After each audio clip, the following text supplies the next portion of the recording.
ის რაც ქრისტე მოგცა, ჩვენ ვალდებულები ვართ სხვას მივანიჭოთ.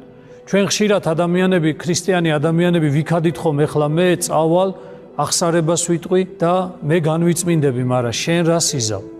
მაგრამ დამიჯერეთ, თუ კი თქვენ სახში ვინმე საწყენინეთ, თუ კი თქვენ სახში ვინმემ გაწყენინათ, ან წყენა არის ჩვენს გულში, რაც არ გინდა შენ მოხვიდე და რაც არ გინდა შენ შენდობა ითხოვო, თუ კი შენ ოჯახის წევრთან შერიგებული არ ახარ, გულის სიმძიმეს ვერ გაექცევი. რაც არ უნდა დაუჯდომლები იკითხო, მე გესაუბრეთ ადრე ამაზე. რაც არ უნდა აღსარება თქვა, რაც არ უნდა ზიარება მიიღო, რაც არ უნდა გამოსავალი ეძებო აი ამაში, რაც არ უნდა მეტანიები აკეთო ადამიანს, შენ ხვდები ერთ რამეს. თუ კი იმ შენ საყვარელ ადამიანს არ შეურიგდი, თუ კი შენ იმ საყვარელ ადამიანთან არ ხარ გულითადად, მაშინ ყველა შენი შესაწირავი, რომელიც ღვთის წინაშე მოგიტანია, ეს არაფერი არ არის ღვთის წინაშე.